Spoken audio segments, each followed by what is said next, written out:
Hello everybody, happy Monday, welcome to Trackalicious. I am Kuja Terekov, and guess who's back? Tyler Morgan!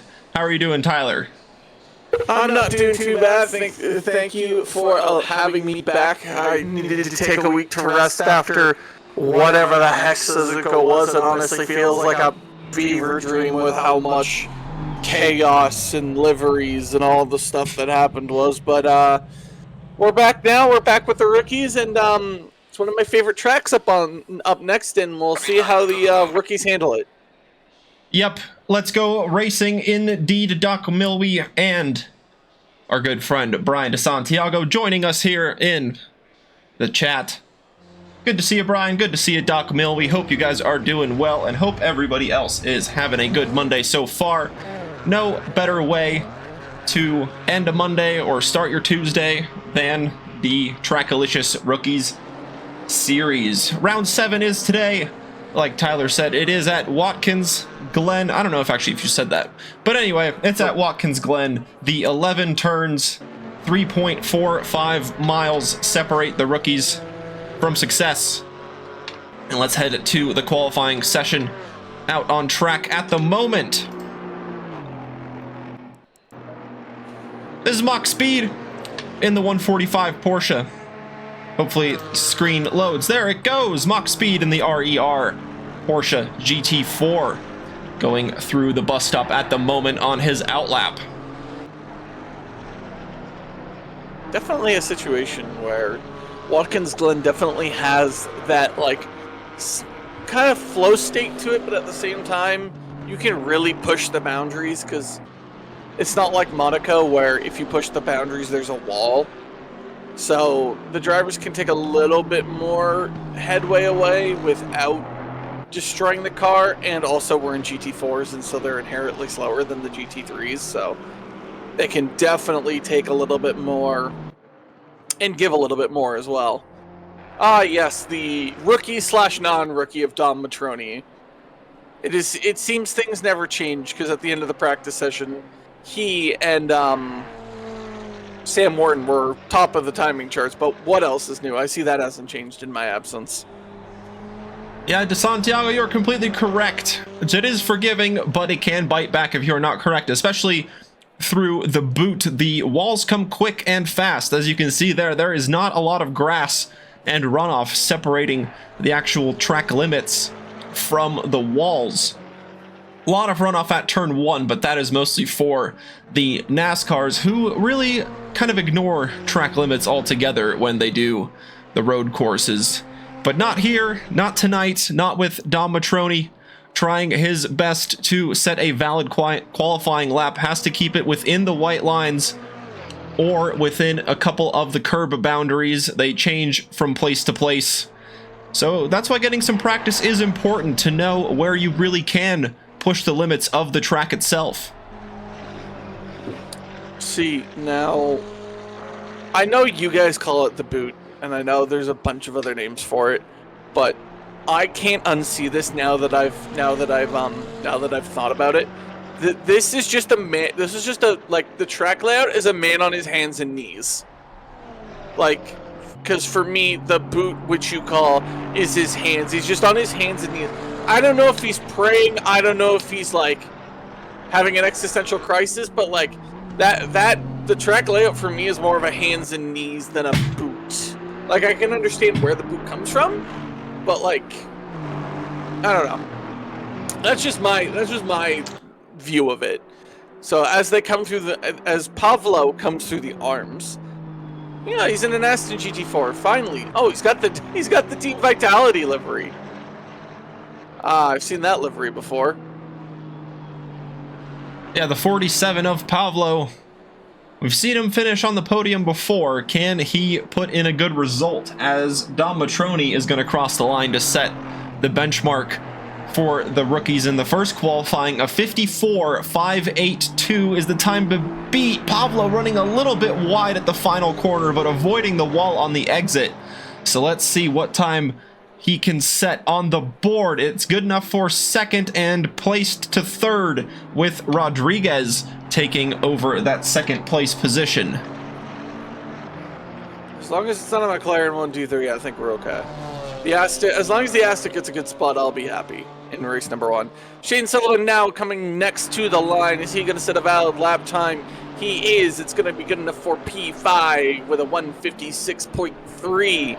Little ways off Dom Matroni, 1.7 to be exact, but there's definitely room for improvement. These are the first laps of the drivers, so they tend to either invalidate the first lap entirely, or they have a little bit of like a buffering period to just get the tires warm, because there are no tire blankets in GT4. Lane Clown going to be next across the line as we spectate here. Not good enough to start a lap. That was the 4:11 almost going into the wall of Rollins. Dr. Porkchop, a man with now whom there's only like 3 people fighting for a podium, is now usually 4th or 5th on most nights. He's going to come next across the line. Can he produce a time for us? Yes, but it's only 8th best with a 1:57.7. Plenty of time for Dr. Porkchop to improve. Plenty of time to improve. Still looking for a couple of valid laps from a few drivers as Dom Matroni looks to improve his time at the top. He comes around the 11th and final corner of Watkins Glen. Is there a BOP in GT4? I believe there is, but it's not at all of the tracks. As Dom Matroni improves his lap time to a 54.2, he increases his gap at the top to 0.6 of a second over Sam Warden. And yes, the top 3 at the moment, all McLarens. I'm so ecstatic about it. You can hear the happiness in my voice. Yay. Yep, that's not surprising. The McLaren GT4 is literally just it literally might as well just be a freaking hypercar in the class of GT4s. For some strange reason, they've made the McLaren all-powerful, world-beating. Hello, Kuja and Tyler. Hello, Kerbal. And yes, yes, to Santiago. Now you can't unsee that. Now you are like me, who can't unsee the fact that it is literally just a man on his hands and knees. Which I will be if the McLarens finish 1, 2, 3 in race number 1. Yep, it certainly can't happen with how they are looking at the moment. Still have a few drivers yet to set a lap time. Kanoko being one of them in the number 9 Porsche. Let me in there, coach. I can at least place 3rd. No, we can't cheat, Brian. Not allowed. And a valid lap goes on the board from Kanoko. 16th place for the time being. I mean, I kind of want to side with DeSantiago, because look at Matroni and Warden. And it's like, if you're looking from DeSantiago's perspective, it's like, okay, you won't let me, but you'll let these people in who are like half a second faster than the field. But blame their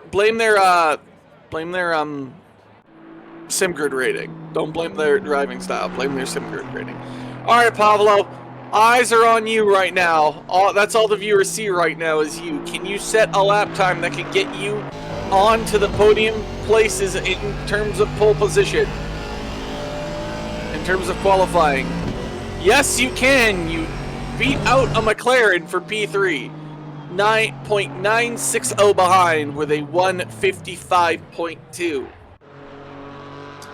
Omar Perez gonna also try his best to get into a podium position for the time being, but he cannot do that for the time being. But still a top 5 position for the Mercedes driver, as Shane Sullivan has a bit of a slipstream going into the start-finish line, but he is unable to improve his position. But he does improve his time, so that is now his fastest lap on the board, a 55.972. As there's a bit of racing going on here in the qualifying. He's racing the keyboard warrior, Hezzy Thomas. That's not a surprising thought. Lane Cloud next across the line. Any improvement from this man? It does not seem like it. Oh, wow. There's he's so close to improving his lap time, it's not funny, but alas, he is sad and cannot improve his lap time just yet. Still 5 minutes and 45 seconds left to go in this qualifying session, so still at least 2 laps for drivers to improve their time. But Dom Matroni and Sam Warden are already in. Well, not Sam Warden anymore. Speak of the devil and Nigel appear. But Dom Matroni's sitting in the pits already. I honestly think he can probably take pole position from inside the garage. He's probably having a cup of tea. Yeah, he has a really good advantage at the top, being over 6.5 tenths clear of Sam Warden in the closest car behind. And yeah, the times are super close, as always, between the rookies. They always kind of bunch up in different pairs, whether it's a top 5 fight or a fight to get into the top 10. So yeah, it should be a pretty interesting race, especially looking between the 7th and 10th for the time being. There is just about 4 tenths separating those drivers. Yeah, that's what I've always noticed in the rookies. You got kind of this midfield pack that's just not able to catch like the top 3, the top 4 drivers of the class, and then you have obviously the backfield, which are actually rookies, like who are literally like one of them is using a keyboard for goodness sake. So there's at least that, and then you, like I said, like the midfield I find produces probably the best racing, but like there's kind of racing everywhere you go. It really doesn't matter what part of the field you're in. There's always racing. Land Cloud. Saw you in my Suzuka race. Can you do any better? Yes, you can. You can move up to P8 with a 156.6, putting you just ahead of Mach speed, but not getting close enough to Jared Warren for P7. Not quite, still 4 minutes on the board for him to look for any sort of improvement. And Dr. Porkchop is looking to do the same, with Kanoko improving just in front in the Porsche. Dr. Porkchop cannot find the improvement he is looking for, so he will need to quickly return to the pits and get a new set of tires on there if he wants to get a quick outlap in before putting in a timed lap. And yes, L Cloud and JP Reed do need to team up in the KTM. Any thoughts on the new Isle of Man 2 game? I do not know anything about that game, so I am not the person to ask. Nope, neither am I, to be honest. I have no clue. The Isle of Man, I've never heard that. Like, I honestly, genuinely think I've never heard that before in my life. Like, I also understand Dr. Porkchop getting a new set of tires, but those things are literally going to be bricks. And even if he gets an outlap, his first lap, and most likely his only lap, is not going to be very conducive as if he would just maybe have just stayed on the tires that he had. Yeah, I'm kind of surprised. My frame of thinking. Yeah, no, that's completely fair. I was, going to mention no tire blankets on the cars as well. So, yeah, returning to the pits, it might be pretty difficult to get those tires in a good operating window before he goes out. And as Hezzy Thomas comes up to the line, 2:02.8 from the Race Logic, not quite good enough to beat his best time. Might as well consider signing up for Monza. Yes, indeed, 1 race left to go after this one, so why not? And yeah, from Neil, the GT4 expert in the multi-class Wednesday series, he says needs about 2 laps to get properly warm. Yeah, Isle of Man 2, yes, it is a motorcycle game based on, the Isle of Man TT, but I wasn't even aware that they made a game out of it, especially, nonetheless, a second one. I honestly feel like with Hezzy Thomas, the keyboard isn't as, like, destructive heroes at Watkins Glen than it is in anywhere else. Like, there's only 11 corners, so there's not as much of a turning threat, quote unquote, as there would be for anything else. Land Cloud almost discovering the wall that juts out there, but manages to safely avoid it. He's going to be coming toward. He's got number 22 of Boswell for company just up ahead of him. And they're both going to catch Hezzy Thomas, but just based purely off of, speed alone. So this might get a little bit interesting, but Hezzy Thomas does have quite the substantial gap ahead. Monza doesn't have T1. I mean, technically it does. It's just some people don't like to follow it. Some people just kind of look at Monza T1 and just go, brakes? What are brakes? Yeah, Monza should be a pretty interesting finale next week around. But with the time ticking down in this qualifying session, very important to get those laps in now when it matters. Landcloud not on a valid lap, but looking to still set an improvement. Dom Matroni in the pit, Sam Warden able to improve his lap time to get within 4/10 of provisional pole, but not quite there yet. Yellow flags are out probably from cars returning to the garage as Landcloud is doing just that. Took a little too much into turn 1 and invalidated. Such a shame. Sam Warden, ugh. Just as I say that, he almost invalidates on the final corner, and I think down he goes. He does invalidate on the final corner, so this time will not count from Sam Warden, even if there is an improvement, which even there, yes, even then there was not. So Sam Warden will finish second. Well, second is the highest he can place unless anyone behind can do anything about it. Omar Perez in the Team Parker Racing Mercedes, that is not it. This is it, back in the pit, so he is not able to set an improvement, invalidating his lap. And Dr. Porkchop on those 1 lap old tires, are they warm enough to produce a lap when it matters and not enough grip to keep it within track limits, as he will just pull off to the side of turn 18 and return back to the pits. Up next on a valid lap, you have Skylar Smith in the Jurassic Racing Camaro, the number 19. Coming up to the line. Keyboard? It's possible. Or a controller. Looks pretty smooth there. Okay. Because, like, those janky movements were definitely friggin' almost Hezzy Thomas-like, so. Yeah, it looked maybe just like a bit of lag almost from the screen. But nonetheless, the Jurassic racing up to the line and unable to improve the time, but very close to doing just that. Kanoko, I think, is the only person left on a... no, Boswell. Boswell might be. Boswell up to the line. Kanoko not on a valid lap.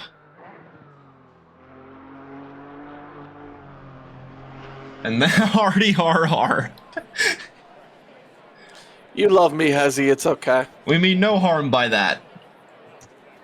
Maybe I do, but that's just how I operate. I'm a little bit of a loose cannon. Nothing wrong with driving on a keyboard, getting used to a game as well.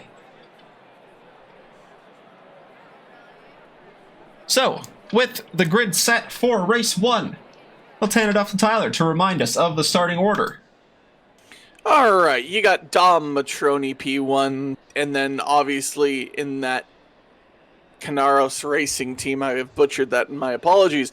In P2, you have his good friend and championship rival, Sam Warden, in that 77 eye-catching neon McLaren.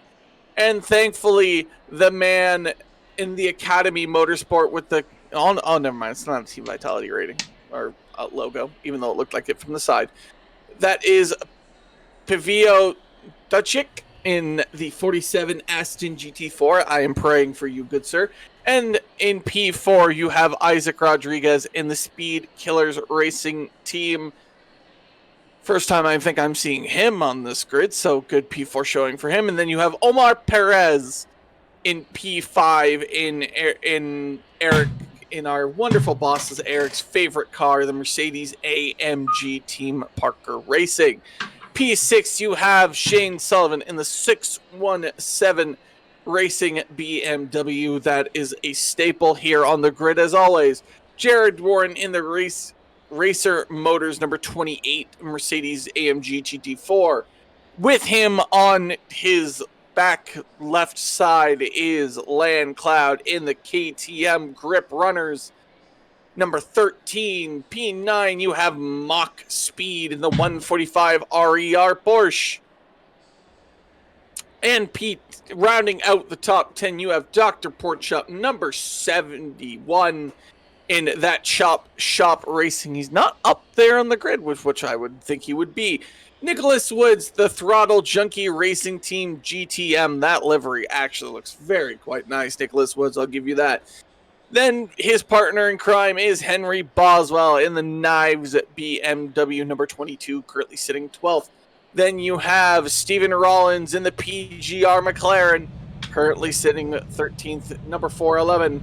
And rounding out the final two rows, you have Kanoko in P14 in that Big Ten Porsche.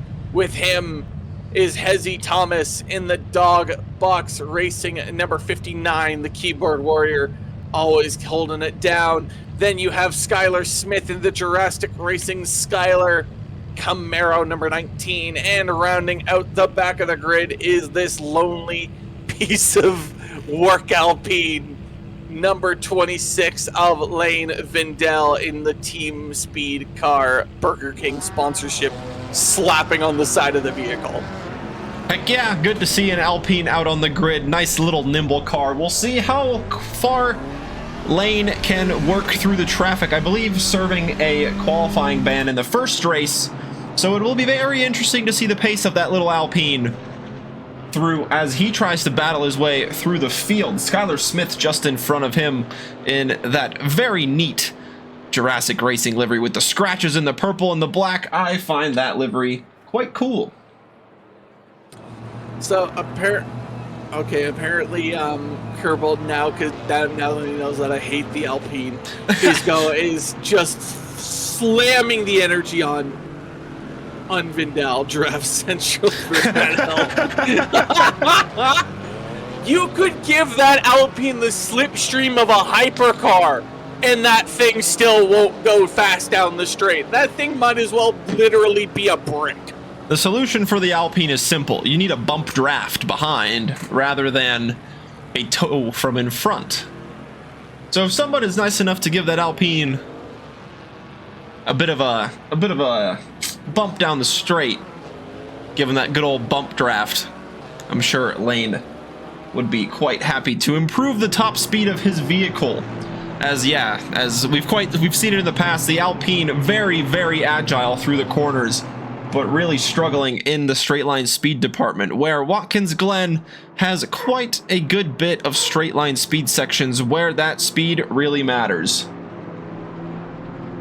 Kerbal says he misses driving the Alpine. Well, next season in the multi-class championship, then drive it. Put your money where your mouth is, big boy. I honestly might wager a bottle of wine. Now that I've said that, Kerbal's is gonna the tension will literally. He says, "No, make me."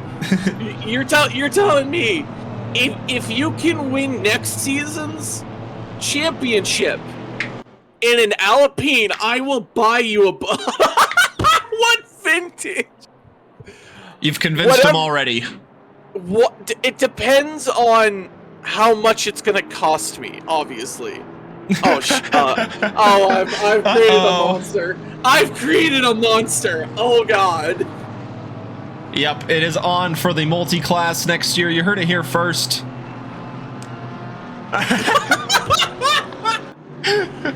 Oh man, Neil is gonna down that entire bottle, and what a sight that will be. They will line up in zipper formation. We will hand the race start to Tyler and let him take away race number 1. As zipper formation lines across, this gives me memories for when I won the AM championship in the race that was at Nürburgring from a different DRL side of things. But you have Sam Morton and Dom Matroni.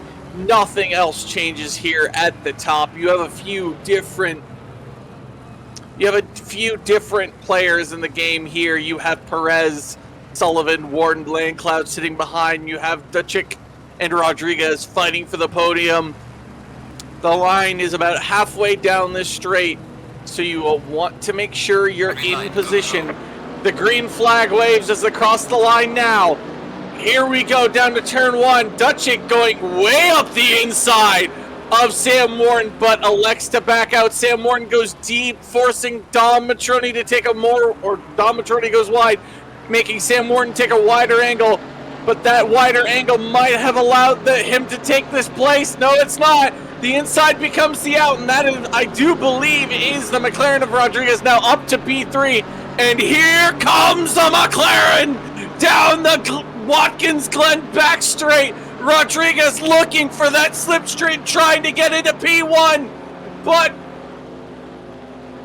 oh, I had a moment there, folks. Matroni will stay involved. Sam Morton will keep P3 barely. Duchik and Perez fighting for 4th and 5th respectfully. But Sam Morton kind of had a nice start off the outside, but just couldn't keep it on and had to back out, which compromised him down the straight. Yeah, it sure did. He looked like he had a really good getaway, or just perhaps Dom Matroni had not the best getaway with Duchak. Oh, Shane Sullivan nearly into the back rear quarter panel, going a little bit deep into the toe at turn 7. And that forcing the BMW a little bit wide might give Jared Warren in the AMG an opportunity, but it looks like that opportunity has escaped, as in the back, Mach Speed in the Porsche looking to make up places in lap 1. He is nearly on the back of that AMG, has Land Cloud behind for company into the number 13 KTM, and those two continuing to battle it out, exiting the boot section, and now through turn 10 and 11 they go. Fairly clean lap 1, I will say. A few yellow flags, a few battles in the back there, but pretty good getaway from the rookies here in race 1. Yeah, didn't see an absolute mob of chaos at turn 1, but then again, it's to be expected when you have the runoff of a runway right there. So, nothing to meets the eye. You have Sam Morton definitely getting a toe off Rodriguez here, and off he goes, right on the back of Rodriguez. The rundown to this bus stop here is not very long, and because Sam Morton is in a McLaren and Rodriguez is also in a McLaren, Sam Morton really can't use that McLaren dominance against another McLaren of dominance. So he kind of just has to stay where he is right now and hope Rodriguez makes a mistake, or just Sam Morton just drives better. But Dom Matroni flies off away in the distance. Duchik is defending P4 from Perez, and Sullivan in P6 looking at both of those drivers like, please make a mistake. I would like P4. And then everyone else kind of meanders behind with Warren's Speed and Cloud and Porkchop all kind of there, but not in distance to respond to like a little bit of an oopsie. Yeah, not quite yet. It looks like Rodriguez taking a slightly defensive line. May have been worried that Sam Morton had a bit of a run exiting turn 7 going up the hill. But all looks fine and dandy as they go through turn 9. Very difficult corner to get right. The turn breaks away from you. Duchak into the wall. Exiting the corner, might have gotten a bit of damage onto the side of that Aston Martin. Hopefully didn't pick up any suspension damage, causing the wheel to be turned at an awkward angle. Losing the position to Omar Perez, and Shane Sullivan trying to pick up the scraps here as well. As I said, very difficult to get the grip out of the corner, and Duchak now diving to the inside. But Omar Perez has that move covered off. And will this open up the door for Shane Sullivan, with Pavlo Duchak having to take a slightly awkward entry into the corner? Sam Morton in front, looking to get a good run on the fellow McLaren driver of Isaac Rodriguez. This is the battle for 6th, 5th, and 4th position. Shane Sullivan with a run. He looks to the inside of the Aston Martin, heading to the bus stop. Who will be later on the brakes? It will be the BMW. Shane Sullivan up into the top 5, now looking to chase down Omar Perez in front. Quite unfortunate from Duchik there, hitting the wall. Cries in Aston Martin. Sam Morton gonna go around the outside. Rodriguez forces him to take that line, but Rodriguez still holds out in P2. Sam Morton definitely had a look there, definitely had a sniff, but just sadly not enough And then, as you can see, Rodriguez is going to take that defensive inside line, but they're actually side by side. Rodriguez is going to take the inside, again, forcing Sam Morton to take a more wider line. And that is a little bit of a switchback call there from Sam Morton, going to try and break a little bit early to maybe get into the corner faster. But Isaac Rodriguez is defending quite well here from the man who definitely has championship aspiration and is trying desperately to get to Dom Matroni. But Isaac Rodriguez is just performing just an absolute defensive masterclass and just not letting Sam Morton by as they get closer and closer to the wall each time.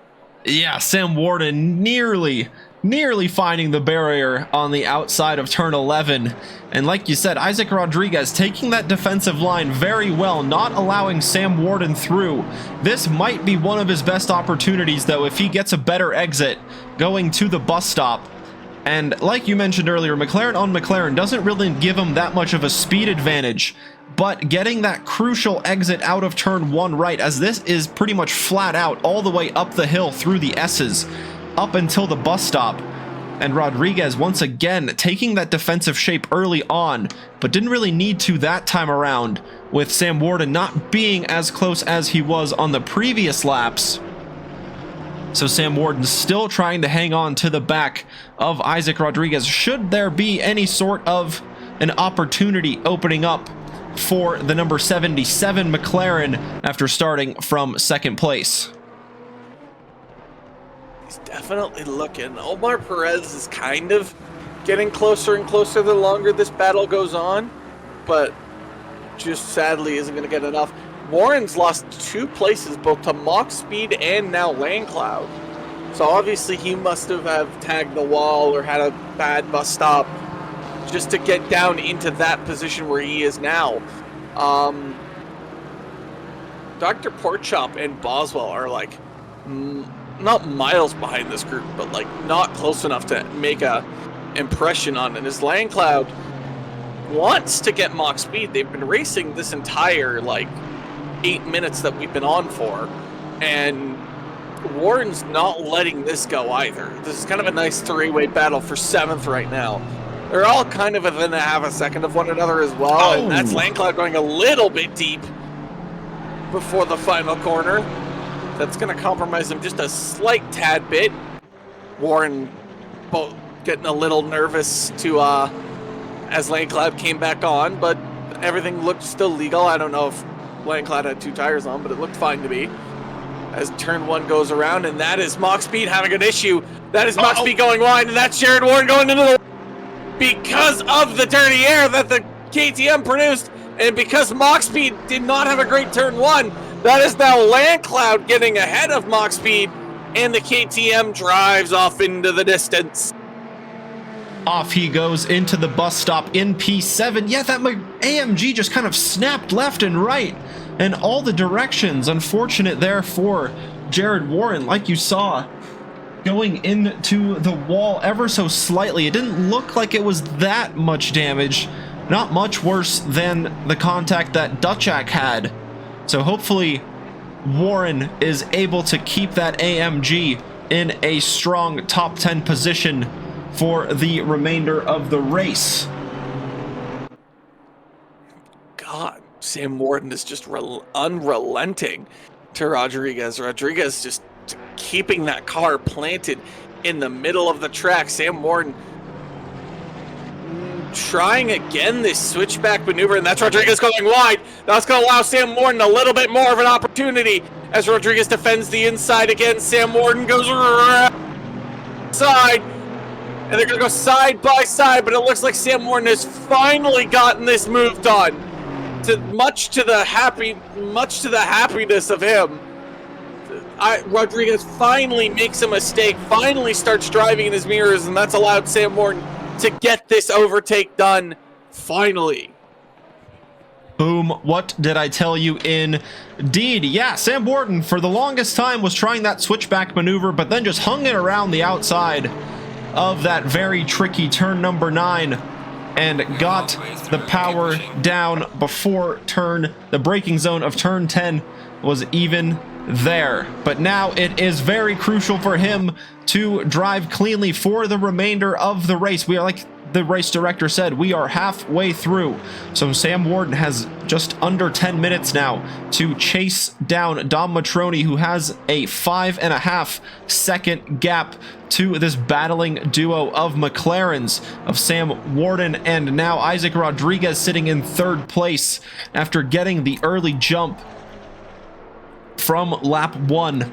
Finds himself back in third place, and Dutchak and Shane Sullivan continue to battle as well, with Dutchak suffering that damage a bit earlier in the race. Oh, as he runs a little bit wide. Saved it. Great save from Pablo, keeping the Aston Martin under control after dipping his right side into the grass, forcing the car to snap, but he was able to control it very well, and he remains right on the tail of Shane Sullivan for that final place in the top 5.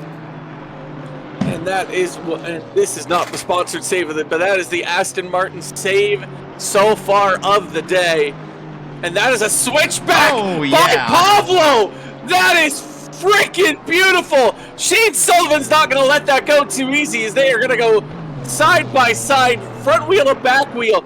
But Sullivan might just have to give this up, but it doesn't look like he is. Sullivan's going to go down the inside, and they're going to go side by side down the back straight. Pablo got to be careful of that wall, and they're going to go side by side all the way down to turn 1. Sullivan has the inside, but Pablo has the outside, which might allow him a better run. Sullivan compromised a little bit due to having that inside line. Pablo losing that place to Sullivan, but will get the slipstream heading up to the bus stop.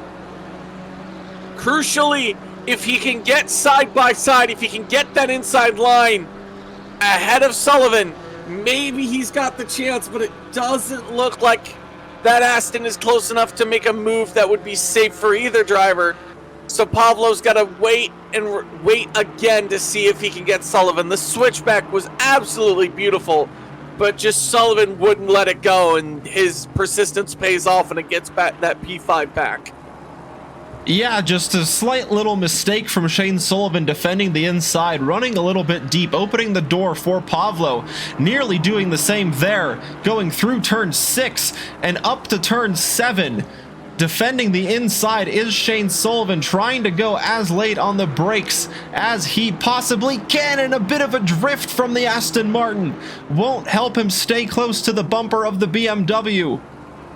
As Pablo dropping back just that little bit, exiting turn 7, another very tricky corner to get right. You need to get the power down as soon as possible to carry the momentum up the hill, but it looks like Shane Sullivan doesn't quite have the pace that Pablo has, but Pablo carrying a little bit of damage to the right side after hitting the barrier just there as he was passing it.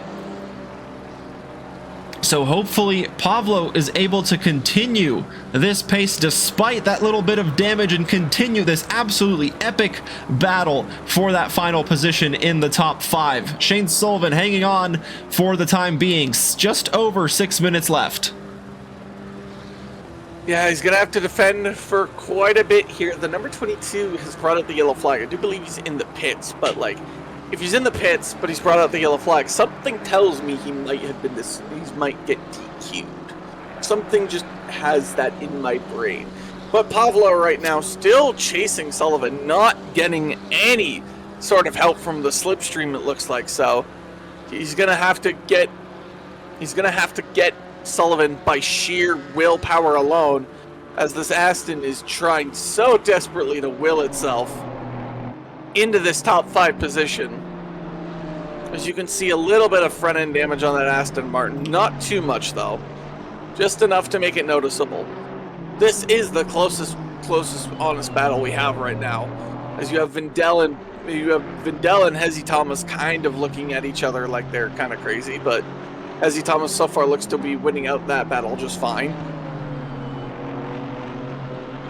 Yeah, Pablo, this is certainly the closest duo out on track. Omar Perez is gaining just that little bit lap by lap on Isaac Rodriguez in front, so potentially a battle for the final spot in the podium developing here in the closing 5 minutes of race number 1. And yes, you heard that right, race number 1. We will have a second one following a second qualifying session after the conclusion of this race. The BMW still hanging on for dear life, but the Aston not helping itself, running wide in a few corners, oversteering out of a couple of crucial exits, but for the time being still pretty evenly matched to the BMW of Shane Sullivan in front. Nearly again into the barrier is the Aston Martin exiting the final corner. And there you see Land Cloud and Mach Speed exiting the final corner. Those are the cars in 7th and 8th place, trying to close the gap down. Yeah, indeed. He has quite a good run here. Exiting turn number 1, up the hill they go to climb the S's turn 2, now through turn 3, still tucking in behind the BMW and now taking the long way around. That will not help the overspeed advantage that he had, and Shane Sullivan taking the line to perfection, not allowing the Aston any sort of room to use its speed advantage. And the Aston will look for another overtaking opportunity somewhere in this boot section, maybe. Yeah, no, the Aston had that so right, and then he just slipped out a little bit wide. Do not hit him, Pablo. This is a good race otherwise. Shane Sullivan, seeing that Aston in his mirrors for the final top 5 position, is doing a great job not driving in his mirrors and just driving the race that he needs to drive.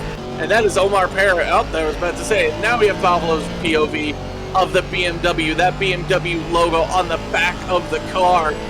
He's been staring at it for the last 10 minutes. He broke a little bit too late. He's gonna have to go a little bit wide, and he's gonna have to scrub all the time that he gained because he was just too quick on the throttle, too late on the brakes, and that's a snap of the rear by the BMW, which might allow the Aston to get back into this opportunity.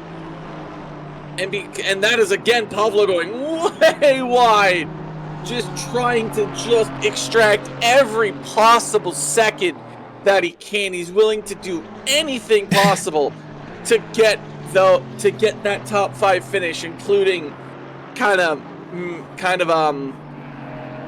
possibly some track limit violations. We've seen it before. You get 3. If you get a 4th one, guess what? You gotta drive through. You're sad. We move on. You're making him nervous? I mean, I guess. But, like, he shouldn't be getting nervous. It's the closest battle we have. This is all we have. It's an Aston. Yeah, like we said, this is the closest battle we have out on track. And so here we go. Pablo looking to close that gap once again. It does look like the damage to the Aston not helping him in the straight line speed department, and running wide through turn 5 is the Aston Martin driver, looking to hang on and once again running wide. That was the place that Pablo nearly lost the Aston Martin, but able to hang on to it once again as the Academy Motorsports Aston Martin goes up the hill, exiting the toe of the boot, looking to hang on as best as he possibly can. Well, if we're allowed to do it, as long as he doesn't. Ugh. He's just so quick on the throttle, and the Aston, trying to be as obedient as it can be, is just snapping every time in that section. But this is going to be the final lap that Pablo can do something about it. Look how menacing that Aston looks in the mirrors. Shane Sullivan, but here comes the rundown. This is the Aston's best chance into turn 1, but the BMW just has just enough straight line power to just make it so the Aston can't really do all that much. All Pablo has to do is just stick to the rear of Shane Sullivan. Don't run out wide, stay in the slipstream, but look at that BMW just slowly get away from this Aston. Like, there's some, like, the Aston has the toe, it's got the straight line speed, but the BMW just gets away. And there's almost nothing Pavlo can do about it. Yeah, BMW power and I think just that little bit of damage on the Aston Martin is really hurting him in the straight line speed. You can see this gruffed front end of that Aston just as it gets really close to the wing of the BMW. There, the scratching and bruising evident as nearly into the bumper goes Pavlo Duchak, but Shane Sullivan reacting well, covering off any overtaking opportunity once again.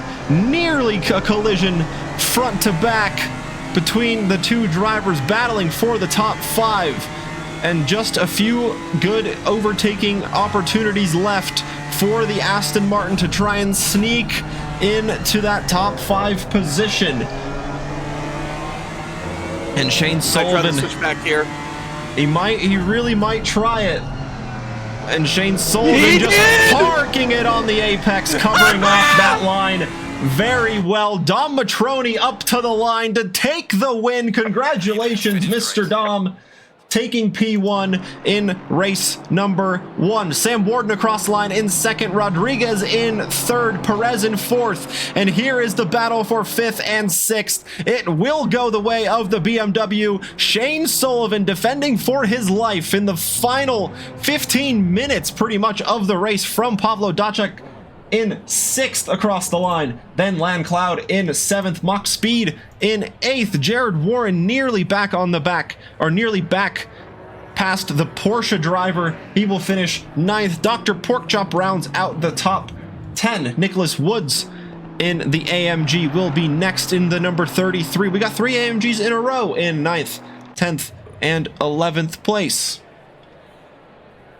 Not bad for the AMGs, and yeah, Volmar Paris finishing. So, tip of the cap to him. Sadly, a McLaren 1-2-3. I see that enough. I see it enough in an F1 with a McLaren 1-2. I don't want to see it when I come here. I know we've got 3 of them here. What the heck? Tenno Kanoko across the line in the number 9 Porsche. He will take 10th place, with Skylar Smith wiggling across the line in 13th. The Alpine up to 14th after not setting a qualifying lap. A bit of damage, it looks like, as well to the Alpine. And then Hezzy Thomas in the dog box racing number 59 Camaro will take 15th across the line. Rollins and Boswell both in the pits already.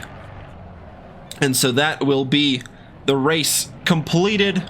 We will just wait for the countdown to continue as Hezzy Thomas will demonstrate here how to do a donut. On a keyboard, no less. He's trying. It's probably pretty difficult to do. Yeah, especially with a wall. There he goes. There we go. The number 9 still out on track. Oh yeah. Style points for keeping it out of the wall. The Camaro finishing up a good meal of donuts. As yeah, just because Rollins and Boswell were in the pits when the checkered flag waved, it still kind of considers them out on track, so we just need to wait for the overall race timer to tick down. Unless an admin forwards the session as well. That can also be a thing that can happen. Yes, it is.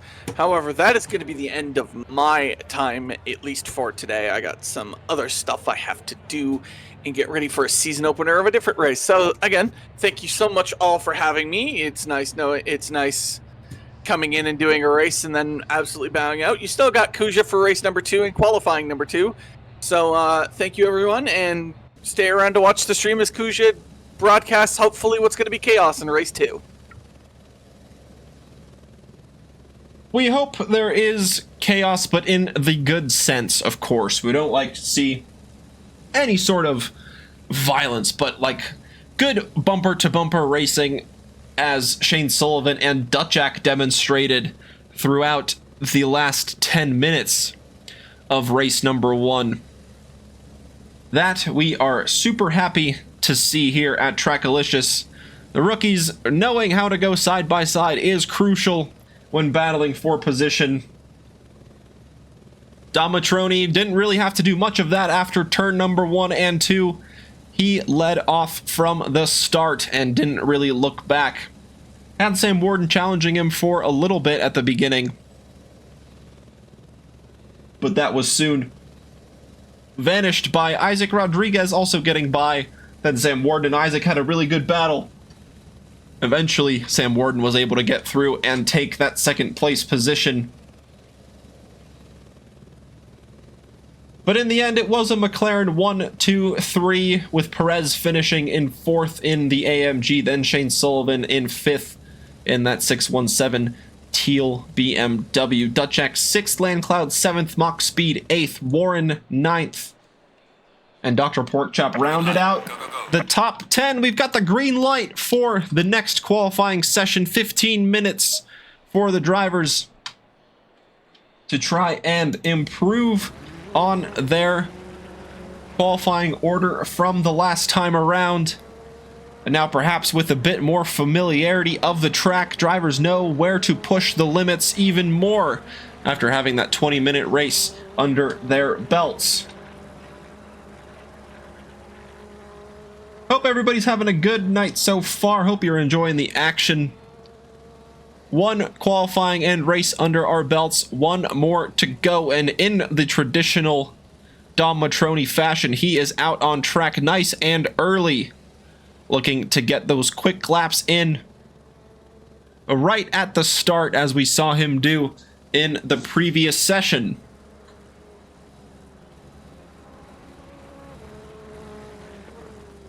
Already a few corners ahead of the next car out on track, trying to get all the tires warmed up. That is the KTM of Landcloud going through turn number 5. And the Grip Runners KTM.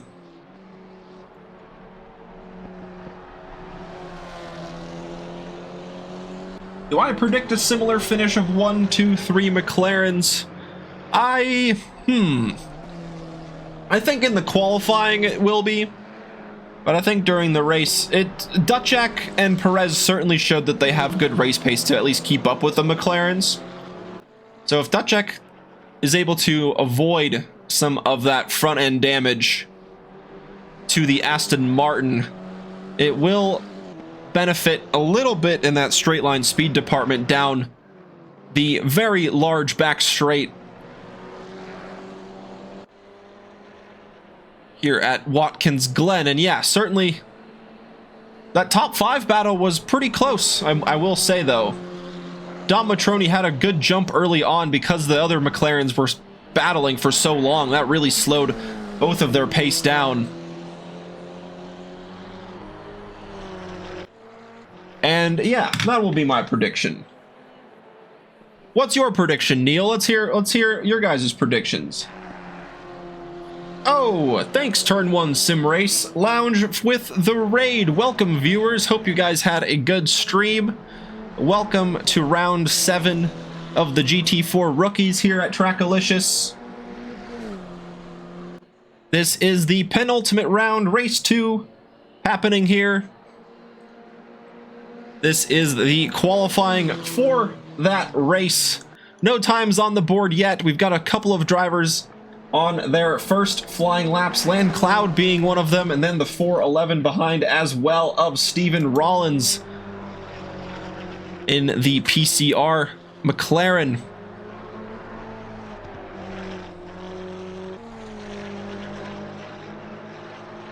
Matroni P1, Sam Worden P2, Dr. Porkchop P3. I like those predictions, Neil. I like hearing that.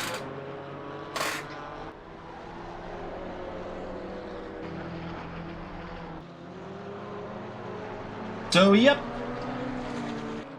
Just about 11 minutes left in the qualifying session here. Up the hill goes Steven Rollins to try and set his best qualifying lap that he can in the 411. This is his McLaren teammate slash partner in crime slash rival, Dom Matroni, in the number 5 up to the line. He will set the benchmark for the drivers to chase, being the first one out on track. It is a 54.405 for the number 5 McLaren driver. And here is Land Cloud, who Neil really wants to get a podium, but doesn't think the KTM quite has the pace. Yeah, it seems like the KTM suffers in that straight line speed department, and I'm not sure what sort of BOP any of these cars have as more drivers continue to cross the line.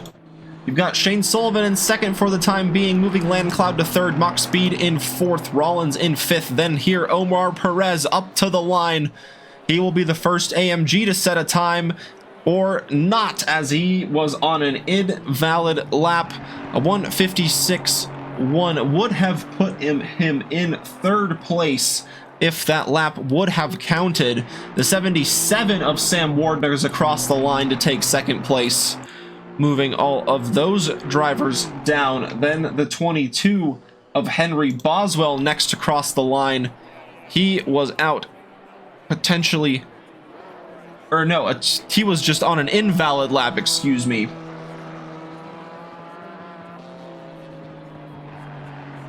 And lots of drivers not able to get a good valid first lap in, but like we mentioned earlier, the GT4s do not have any tire blankets, so it is very crucial to get a few outlaps in before really being able to push on that rubber. Brian's hoping for a BMW podium. The BMW driver hoping for a BMW podium. What do you know there, Brian? Just kidding, Brian. I know you're quick in the BMW. It was super fun watching your guys' battles in the multi-class on Wednesdays. So everybody who is a fan of GT4 action has that to look forward to on Wednesday, when we have the multi-class race of the GT3s and the GT4s. The track will be Suzuka, and I believe it is predicted to be wet, so that will be very, very interesting. Make sure you stick around or check out that broadcast on Wednesday. Gonna be wet. 100% guarantee there from Neil that it's gonna be wet. None of that maybe stuff. 100% guarantees there. Okay, 90%. 90%. All right, all right. 90% from Neil, 100% from me. As we had the lap with Rollins from start to finish, let's see where the number 15 BMW will end up in position. Over the grass up to the line, but the lap is still valid. Up to 8th place goes the number 22 BMW. And back to the pits he goes.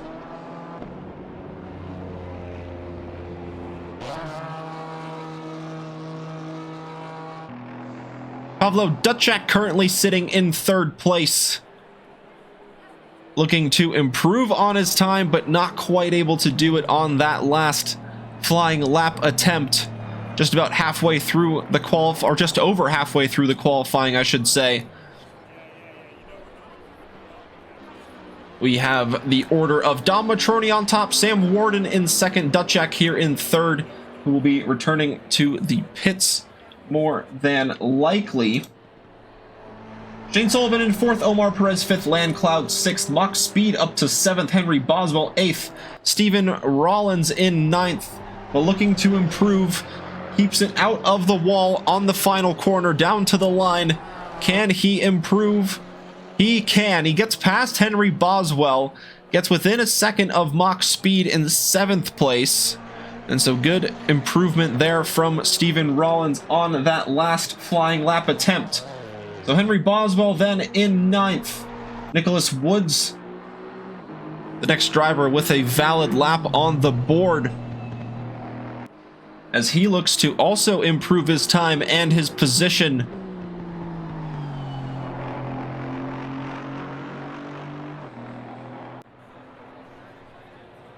And as Sam Warden pulled off to the side of the road there, Nicholas Woods to the line. He does improve his time, gets within 3.5 tenths of Henry Boswell. So we'll just need that slight little bit of improvement before he can get past the BMW driver in 9th place. Dr. Porkchop once again not able to get a valid lap on the board here in the 71, a 57.2 would put Dr. Porkchop in 6th place, or excuse me, in 7th place. So just if Porkchop can get a valid lap on the board, he will certainly climb the ranks higher than 11th place. But lots of drivers either in the pits or without a valid lap on the board. Jared Warren looking to change that in the Racer Motors number 28 AMG. Up to the line into the top 10 in 7th place goes the number 28 AMG.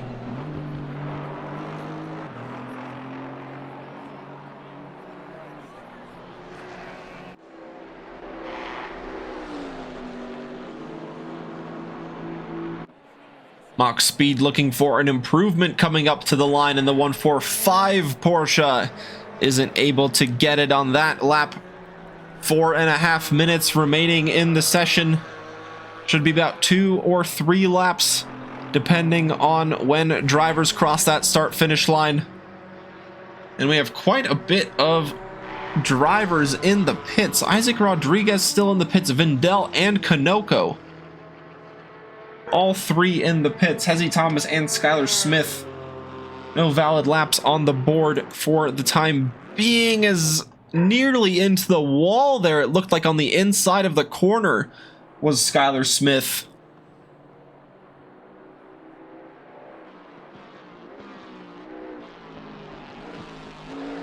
And yeah, at the moment, Dr. Porkchop, there he is on the board, up into the top 10 in 9th place. A 57.712 is the time set by the AMG driver as he looks to improve that, still with time on the clock left in the second qualifying session.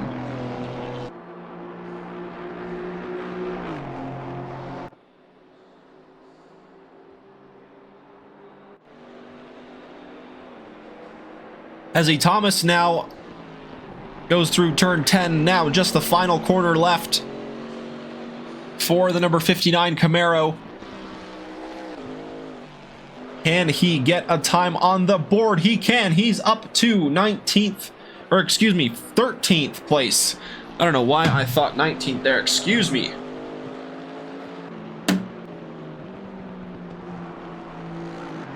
But yes, the 59 moves up to 13th place, past the drivers in the pits. The top 4 as well, all in the pit lane. So it looks like that order will remain the same.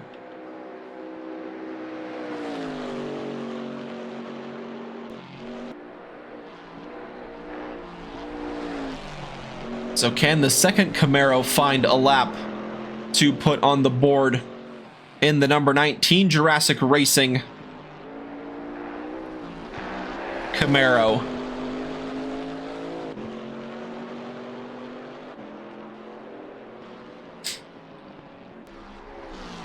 All right, you locked in a top 3, and then you've got a wild card entry. I like that. I like that. Yeah, top 10 for Land Cloud. 6th place for the KTM for the time being. Qualifying pace is one thing. Race pace is completely separate. And it is going to be a slightly mixed order, with the number 14 of Isaac Rodriguez not getting a time on the board in the pits. So he will start from 15th place, and Vindel and Kanoko as well, both in the pits in the Alpine and the Porsche. So Shane Sullivan and Dr. Porkchop returning to the pits. Skylar Smith exiting the final corner.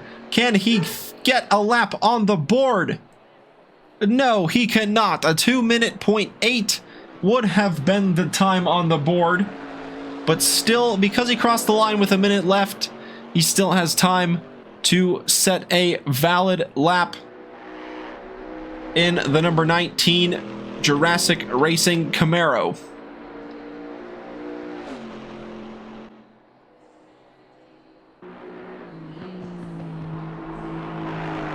Now Perez up to the line in the AMG, looking to solidify his place in the top 5, currently occupying that top 5 place, looking to get past Sullivan in the BMW, and he can't quite improve on his lap time on that attempt. Has one last flying lap effort to make it stick in the Team Parker Racing AMG.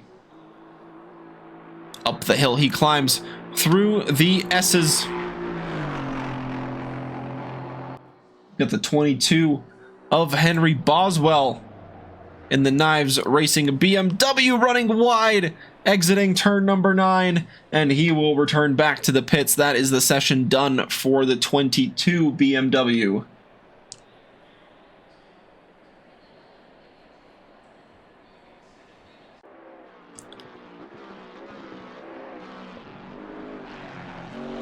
The Jurassic Racing running a little bit wide there, and I think that little bit of moment will cost Skylar Smith a valid lap on the board as he runs wide.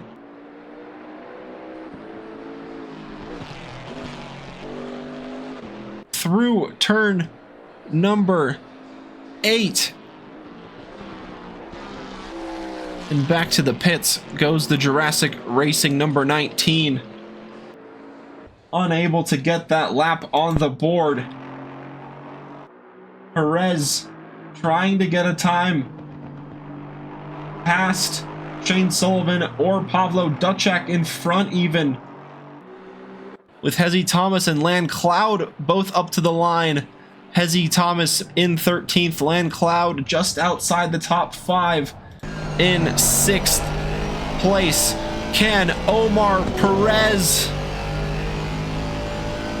get onto a podium position? He can! He's up into 3rd! He will get past the Aston Martin and BMW, and he will be the best of those not in McLarens in the top. So great time from Perez right at the final moment. And he will look to battle with the McLarens going into turn 1 and the remainder of the 20-minute race that lies ahead.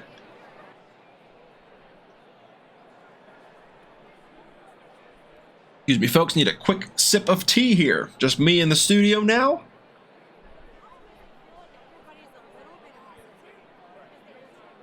All right. Let's remind ourselves of the starting grid. Dom Matroni in the Conarinos Racing Team number 5 McLaren will start from pole position like he did in race 1. And like in race 1, he will have Sam Warden alongside him in the number 77. And this is a McLaren front row lockout. And Perez has been given some energy from Neil in the Team Parker Racing number 25 AMG, taking that position at the last second. He will have Pavlo Duchek alongside him on the second row in the Academy Motorsports number 47 Aston Martin. Shane Sullivan in the top 5 in the 617 Racing BMW. He will have Land Cloud next to him on the third row in the Grip Runners number 13 KTM. Jared Warren will be next in 7th in the Racer Motors number 28 AMG, with Mach Speed alongside him in 8th in the RER 145 Porsche. Dr. Porkchop up in 9th place in the Chop Shop Racing number 71 AMG. Keeping him company on the 5th row will be Stephen Rollins in the PGR 411 McLaren. Nicholas Woods will start from 11th place in the Throttle Junkies Racing Team GTM number 33 AMG. Henry Boswell will keep him company in the number 22 BMW Knives Racing machine. Then you've got Hezzy Thomas in the dog box racing number 59. Camaro starting from lucky or unlucky 13th, however you want to look at it. Then you've got Isaac Rodriguez. After a good qualifying result in the first session, not able to get that same result in this one. He will start from 14th, but the number matches the position there for the Speed Killers racing team McLaren. Lane Vindell in the team speed car number 26 Alpine starts from 15th. Skylar Smith will be the last car on the grid in the Jurassic Racing number 19. And Tenno Kanoko returning to the pits for the start of race number 2. Formation lap underway, Dom Matroni leading the field. Oh, IB Schofield, the raid of 33. Thank you guys so much for the raid. Hope you guys had a great stream. Welcome to round number 7 of the GT4 Rookies. Hope you guys had an amazing night so far. Happy Monday to those of you joining. Hope everybody is doing fantastic. And yeah, it's a great time to join, right in time for the start of race 2. Just finishing out the starting order of the grid there. Full formation lap. Good luck for the race. Had a good stream tonight. Happy to hear that, my friend. Hope all is well. Oh no, Henry, your wheel stopped working. Well, hopefully we can get that fixed before the race start and you can just have a pit lane start. Unlucky to hear there from Henry.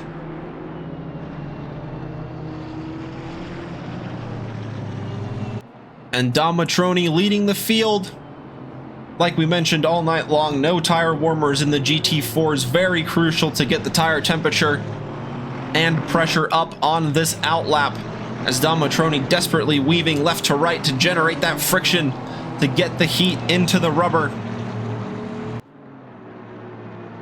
Entering the boot on the formation lap this time around.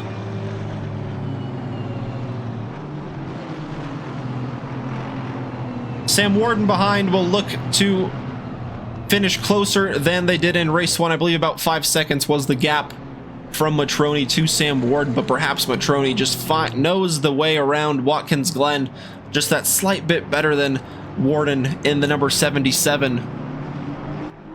And Shane Sullivan in the 617. Great battles with the Aston Martin of Dutchak in race number 1. They are next to each other on the grid, and hopefully their battle will continue here in race number 2.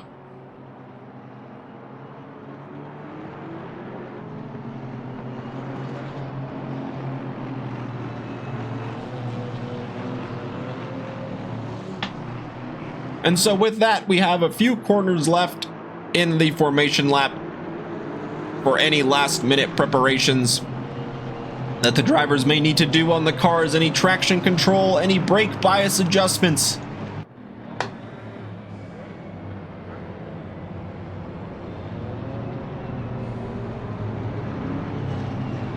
So now, rounding turn 10 in zipper formation, we will wait for the lights to go green to release the grid for race number 2. Round number 7, second race of the evening before we head to the season finale next week at Monza. But the 3.45-mile track lies ahead at Watkins Glen International.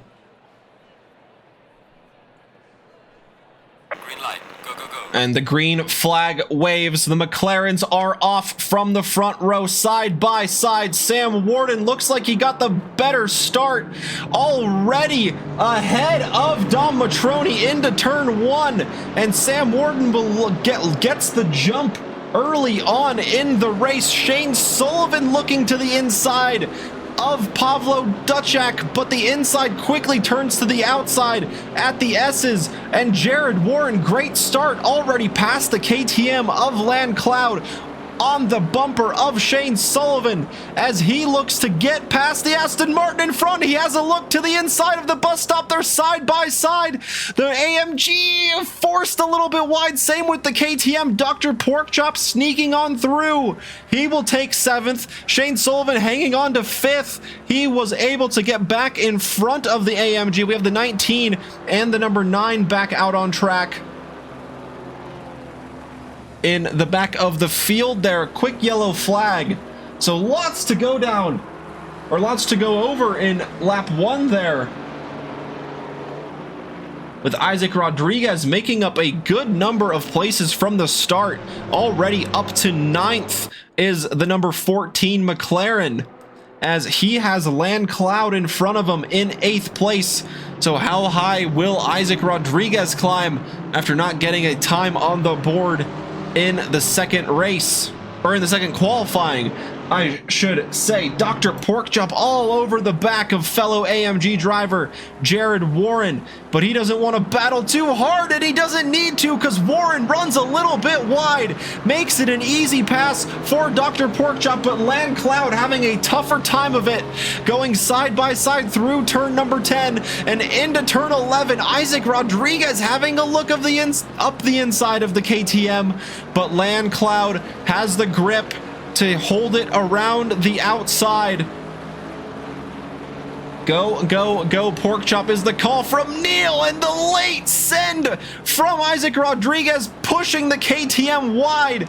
And that is not 1 but 2 positions lost for Land Cloud as he slides back behind Mach Speed to 10th place. And that unfortunate exit for him might see him lose the place to Rollins, who has a really good run on the KTM into the bus stop. Foul on the play. Flag is thrown from Neil. And Land Cloud hanging on to the position in the braking zone part of the bus stop, and through the exit it looks like he will hang on to that final top 10 position for the time being.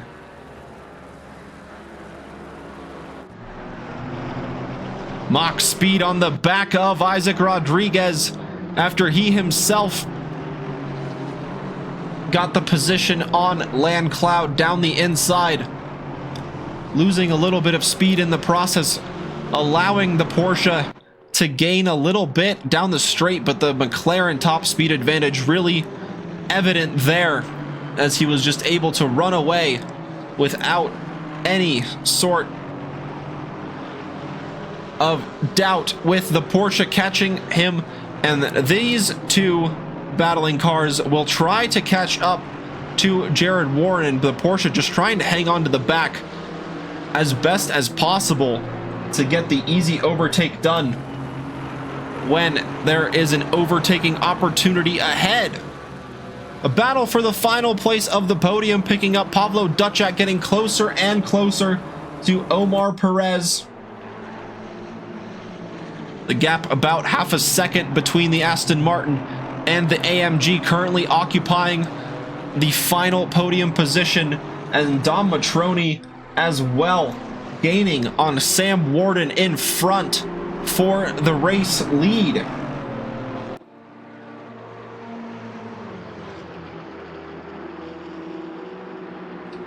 This is how close the battle is between the two McLarens out in front,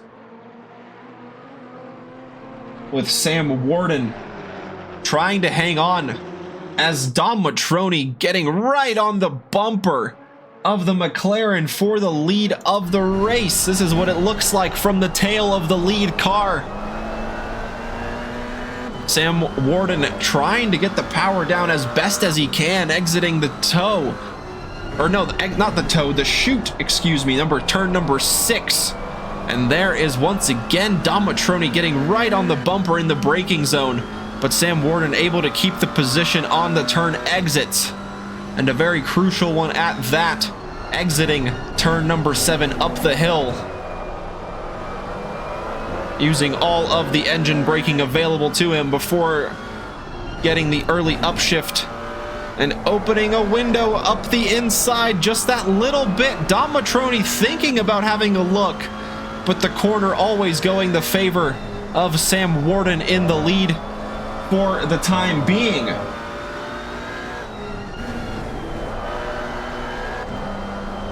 Still plenty of race to go. Perhaps Dom Matroni just trying to pick out the best opportunity for him to get the overtake done. As is Pavlo Ducek behind, looking to get the position on Omar Perez. These two so far have been very evenly matched, and the number 9 gets a disqualification for speeding in the pit lane.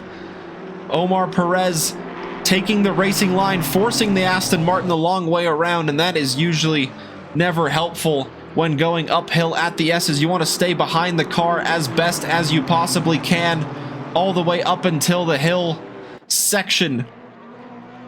But Omar Perez covering off that final podium position for the time being, as there's a mistake from Ducek that's allowing Shane Sullivan to go up the inside of turn number 5. Will he have the grip to hang on the inside, or will Pavlo Ducek have the speed around the outside? Now into turn number 6 they go. The inside turns to the outside. Now Shane Sullivan will have the inside after just having the outside, and it is very, very critical here.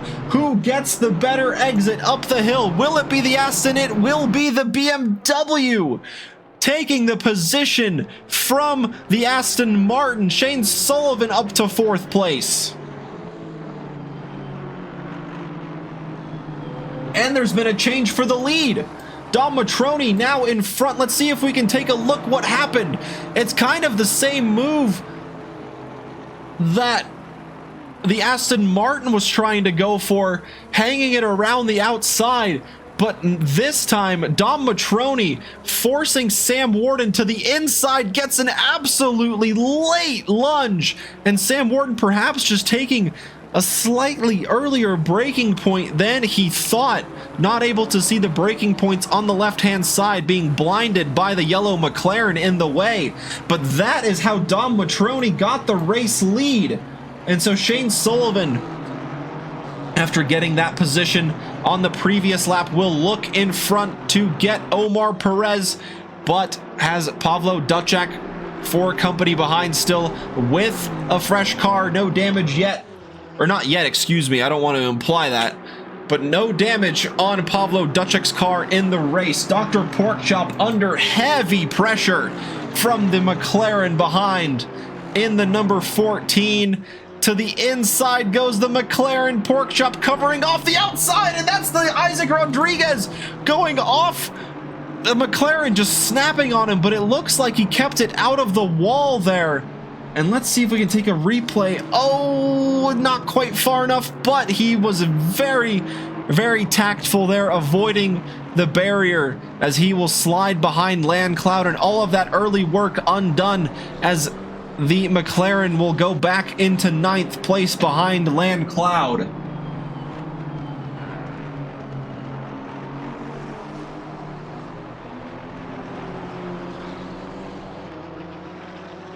So with that good early pace, Isaac Rodriguez certainly knows he has the pace to get those positions in front. Just about 10.5 minutes remain in race number 2. So he will have that time to get those positions back. Dom Matroni already opening up the gap to 1.5 seconds over Sam Warden for the lead of the race. Pavlo Ducek trying to get this position back on Shane Sullivan, bumping the BMW into the braking zone. That will really force Shane Sullivan to go deep, as he unfortunately has a bit of a half spin there, and Dr. Porkchop will find his way through, and Jared Warren will try to get that position as well. But Shane Sullivan taking the racing line, forcing the AMG the long way around. We've seen it not work out for plenty of drivers, and it looks like Shane Sullivan will hang on to 6th place, just behind Dr. Porkchop, who will move into the top 5. He has Duchak about 3.5 seconds in front, and then Omar Perez another further 3 seconds if he wants to get onto that final podium position, as Neil Kerbel was predicting earlier.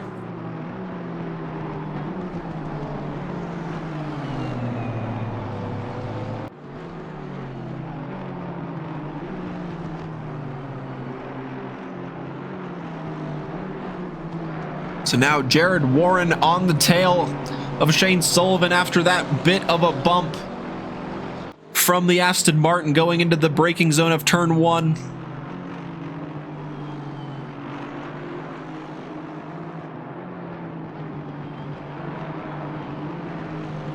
He will look to get the opportunity when he can to pass the BMW in front. Going back up the hill, finishing off the boot section of the Watkins Glen layout. Now going up into turn 10. Very high speed left-hand corner here. I'm still waiting until fullness has been achieved.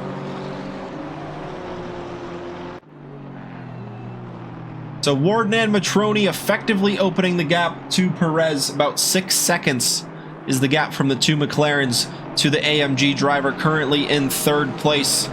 Then it's about 2.5 seconds to the Aston Martin of Pavlo Duchak. Dr. Porkchop rounds out the top 5, but Shane Sullivan within a second looking to change that in the blue BMW in front. Jared Warren there in 7th place. Lan Cloud in 8th, looking to get on the back of Jared Warren down the back straight. Then Isaac Rodriguez after that side-by-side action, forcing him wide at the bus stop, nearly into the wall, but able to keep it out of the barriers as Lan Cloud running wide out of turn 5 in the KTM. Then you've got Nicholas Woods rounding out the top 10, Vindel in 11th, Hezzy Thomas in 12th, Skylar Smith in 13th, Mock Speed in 14th. You've got 2 cars in the pits, that's Rollins and Kanoko.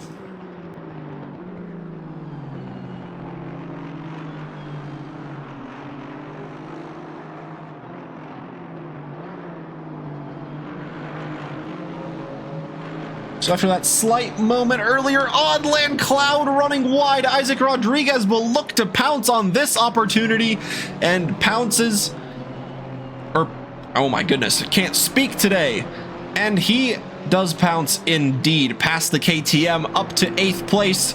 He will look now to chase down Jared Warren in the AMG about 1.5 seconds up the road.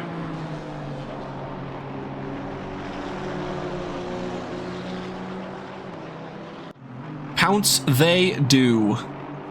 Rar.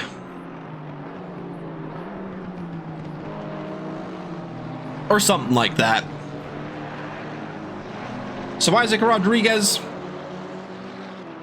looking ahead now to potentially find himself in the top 5. The gaps are fairly close out in front. Shane Sullivan looking to get the run on Dr. Porkchop for that final top 5 position. Can the 617 Racing do anything about the AMG occupying that 5th place position in front? Dabbing on the brakes is Shane Sullivan going through turn 5, looking to get the car turned and pointed in the right direction, getting the right exit he needs. Dr. Porkchop running a little bit wide on the entry into the corner. Perhaps maybe that is just the normal racing line of the Doctor. He would know better than me in these GT4 machines. But Shane Sullivan here up the hill has a good climb. Might have a look up the inside. Dr. Porkchop just sneaking across the track, closing off that advantage little by little. So Shane Sullivan can't get through for the time being, and back up the hill, the off-cambered corner at turn number 9. A bit of a challenge in getting the power down. We've seen a couple of drivers oversteer out of that corner, but no troubles on this lap for 5th and 6th place. And a much better exit for the BMW gets the run up to turn number 1. Down the main straight they go into turn 1. The 617 goes a little bit deep. Dr. Porkchop gets the switchback done outside to inside, and he will retain 5th place as Shane Sullivan has that work to do all over again, and Isaac Rodriguez gets past Jared Warren behind. Let's see how he was able to get that done. Simply through the S's, already ahead after exiting turn 1. The replay didn't quite go back far enough to see how that was done, but the McLaren of Isaac Rodriguez up into 7th, and a quick change of position there. And yes, Dr. Porkchop, the narrow entry early exit out of turn 1, and it's same thing again in the bus stop. These two are battling hard, and Isaac Rodriguez already on the back of Shane Sullivan for 6th place. Jared Warren looking to hang on, and this battling 2 for the top 5 quickly becomes a battling 5 if Land Cloud can get in the mix as well there in the KTM, rounding out the train here from 5th to 9th place. Can Shane Sullivan get through Dr. Porkchop before Isaac Rodriguez is challenging him for the position? Go Cloud, get into the mix, says Neil, and I hope they do just that.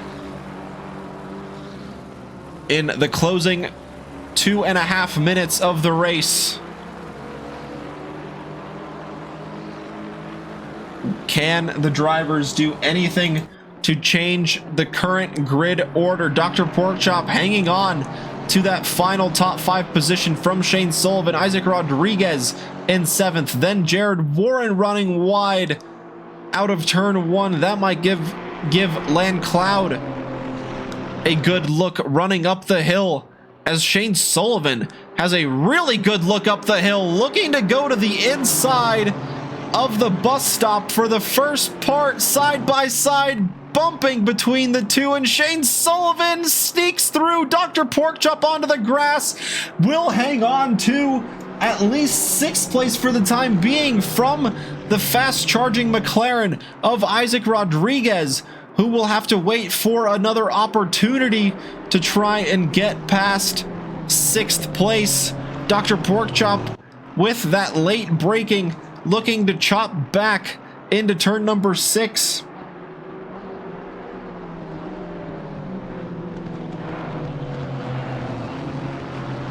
So Shane Sullivan getting the position past Dr. Porkchop. He now takes the final top 5 position, as Isaac Rodriguez looking to get a run down into turn number 7, or excuse me, turn number 8, but not quite late enough on the brakes. Dr. Porkchop has that move covered.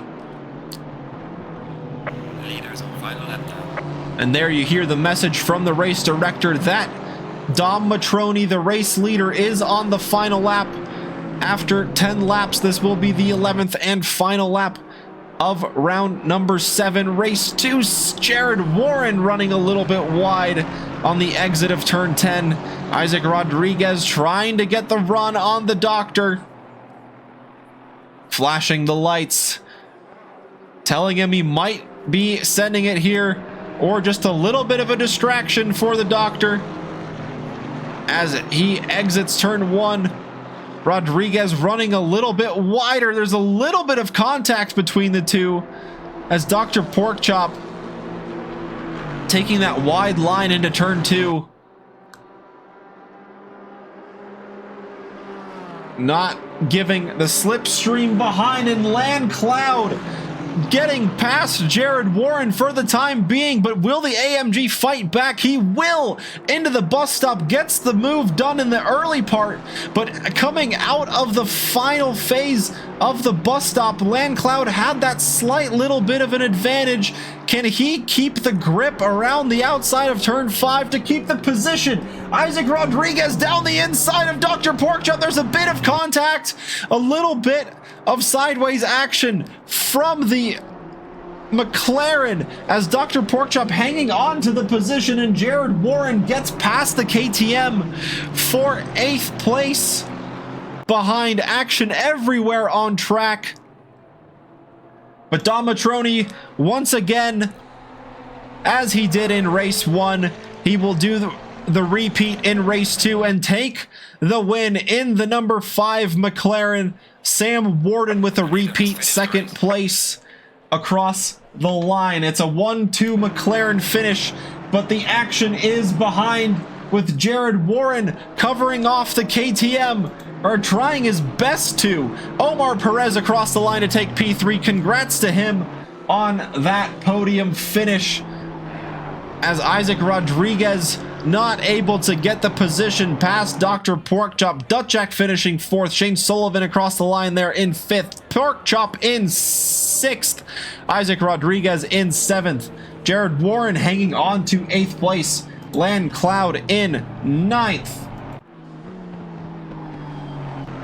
Then you've got Nicholas Woods hanging on to 10th place. The Alpine, a very good result from Lane Vindell across the line in 11th place. Mach Speed next across in the 145 Porsche. He will be 12th.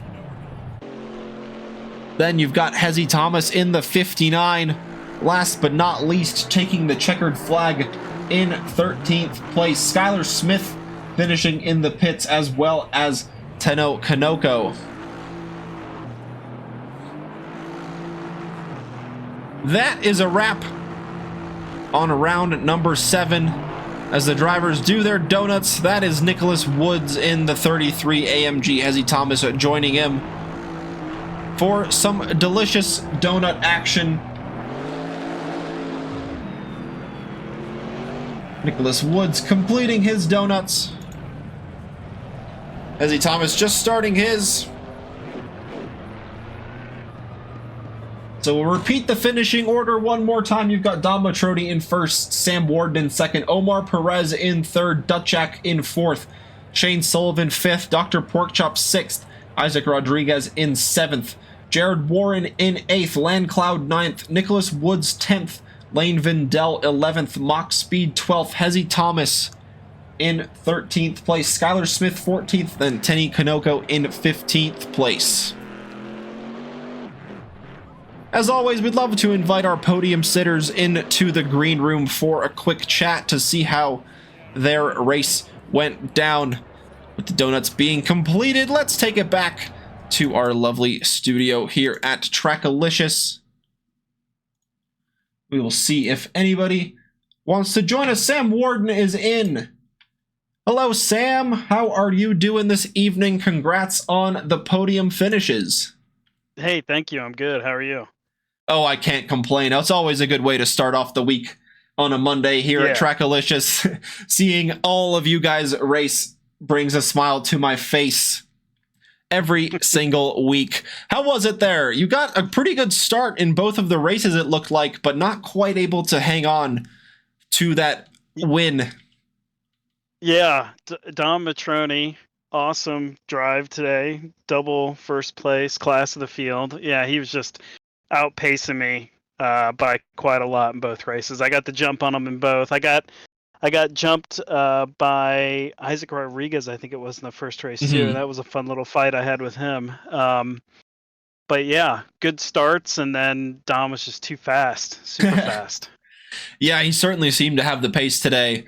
But talk us through that battle with Isaac. What's it like battling a driver in the same kind of quote-unquote overpowered machinery as you are both in the McLaren this evening? So yeah, talk us through what it's like battling in the same car where you don't really have the pace advantage sector by sector over a different car make.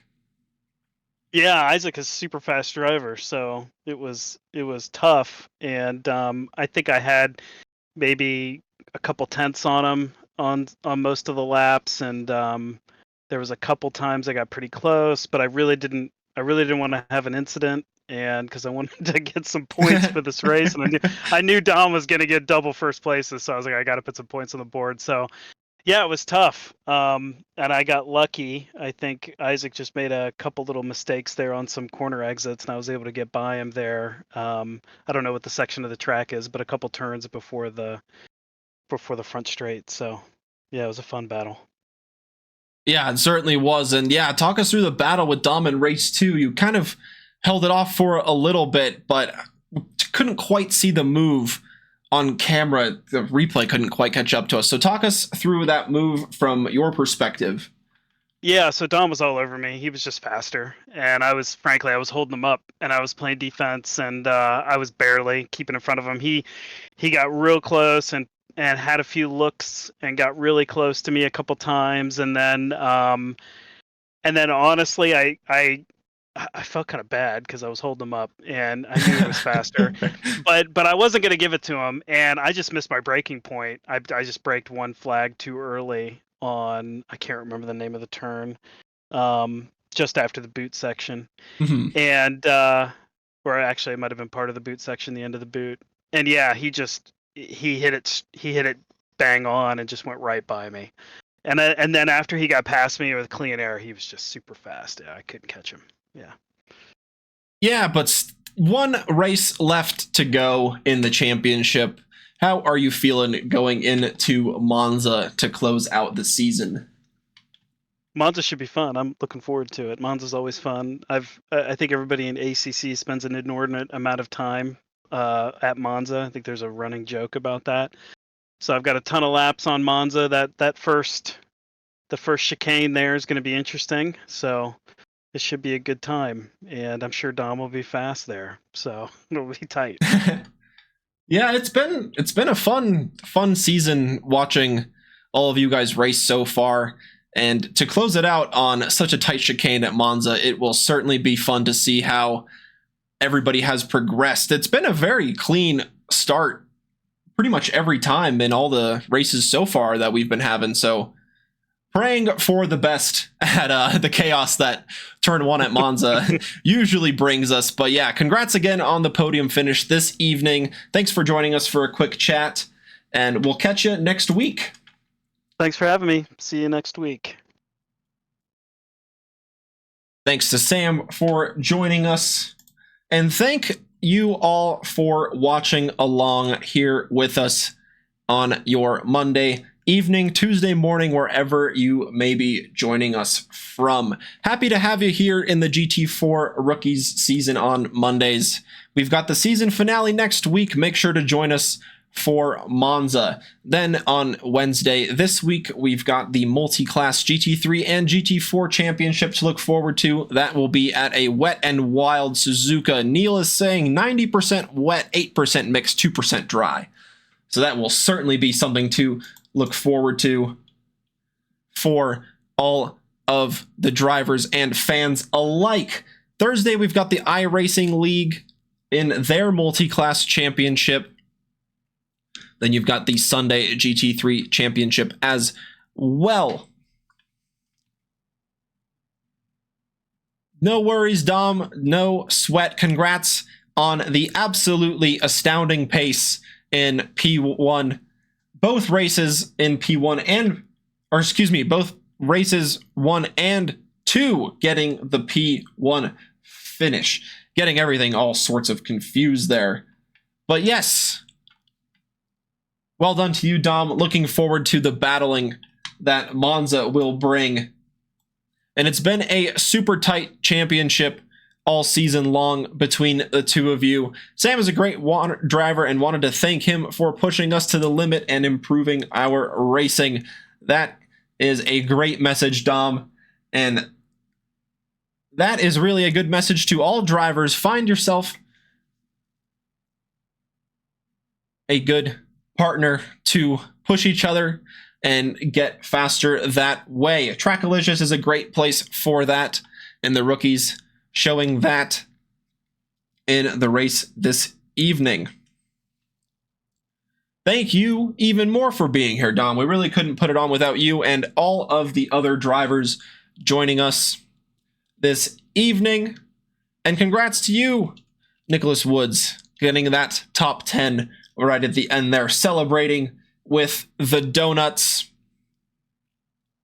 And yeah, really, really thank you guys for all the kind words. We really couldn't do it without you guys and everybody watching along. And all the raiders too as well. Thank you guys really much, or thank you guys a lot for doing that. It means a lot to us. And speaking of raids, we will do one ourselves. We're going to switch over to a bit of iRacing action with a streamer called Erky. He is doing some Mugello LMP3 action in iRacing. So show him the love that he deserves from one sim racing community to another. That is it from us in the studio. Thank you all for joining us. Stick around for the raid. Have a good rest of your morning, afternoon, evening, or night, wherever you may be watching us. Stay safe out there. Have a good rest of your day.